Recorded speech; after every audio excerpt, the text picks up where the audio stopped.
8-nji bölek hormatly ahundadymyz Molla Ahmed Ahun Gurbanpur tagsiryň mufti amaly zatlary fıkadan, itiqadi zatlary ilmi kelamdan fetwa bermeldiýen gefiniň jogabyasy.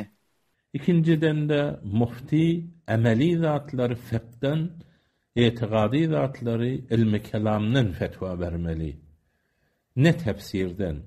Olda itiqadda selefiyil itiqad, Furuğda Şafii mezhepli adam ki Alusi diýen adam şeýle onun tefsirinden fetva bermegi bolmaýar.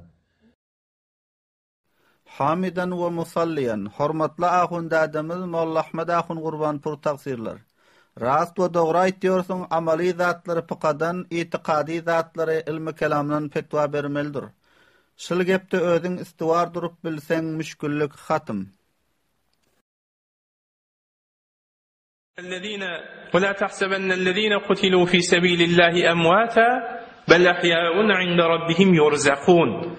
Huda yolunda öldürülen adamlar ölümü hadimen belki ola diri ferihin hoş, yani bir zatda hoşluk bolsa idrak bar hoş boliya. Bima atahumullahu min fadli, Hudaýyň berenine hoş boliya. Yani bir zat berilenine hoş bolsa derki bolmazmy? Ferihine bima ata, Hudaýyň beren zadyna hoş.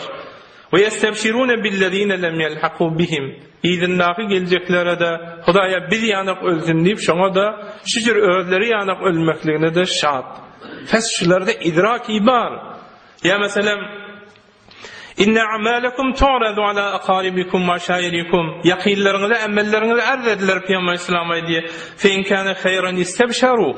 Yaxşı işleteňiz şat bolarlar. Ve in kana gayra zalika qalu Allahumma la tumithum hatta tahdiyahum. Dua ediýär öli. Ruh dua ediýär. Hudaýa şolary öldürme, şolary hidayet edýän çaň diye. Pes dua edip bilýän ruhdan dua dilemeklikde näme bar? Hiç işgali yok. Dini İslam'da aslen sahih senet bilen Reval Vezar bir isnadin sahih diye kitaplarda. Hormatly ahundada bir sowtiň bar, bir sesiň bar ki aýtýarsyň, dua etýän ruhdan dua dilemekde näme eşkal bar? Hiç eşkal ýok diýip. Şol gepiň merbuty amal bolar, we ýa-da merbuty etiqad. Eger şol dua etýän ruhdan dua dilemekde näme eşkal bar? Hiç eşkal ýok diýen gepiň merbuty amal bolsa, amaly zatlary fıkadan fetwa bermeli diýip aýdyşyňa wara, onda şol gep qaýsy mu'tabar we tuqqa we mahkam fetwalarda bar. Fetwa şamiýede barmy ki ruh dua etýär, dua etýän ruhdan dua dilemek jaiz diýip.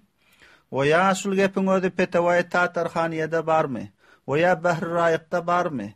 We ýa fetwa Hindiýede barmy? We ýa fetwa Zahirada barmy? We ýa Muhitul Burhanyda barmy? We ýa El-Bedai Sanayi diýilýän mu'tabar Fiqh Hanefiýadan bir kitap şunda barmy? We ýa İmam Muhammed sahibiň Kitabul Asl diýen kitabynda barmy? We ýa Mevsut-u Sarahti'de barmy? Eger şol gep şol mezkura fetwalarda bolsa baýat nişandehi ediň, başgalara hem ibrat bolar ýani.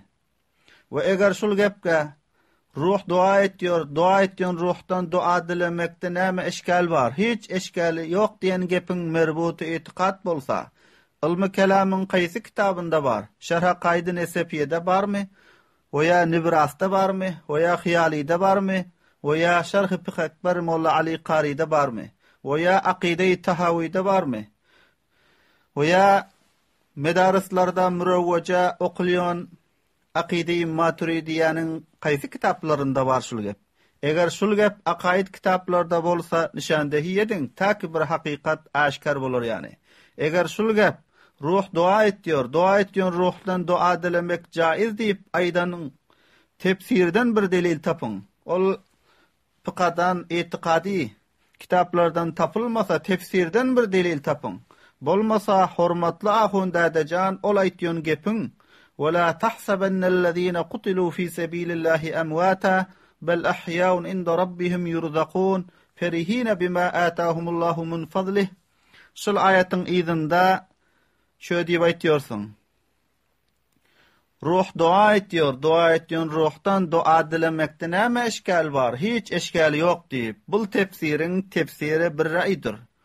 اول به گریبان خود نظر کن بعد به دامان دیگری.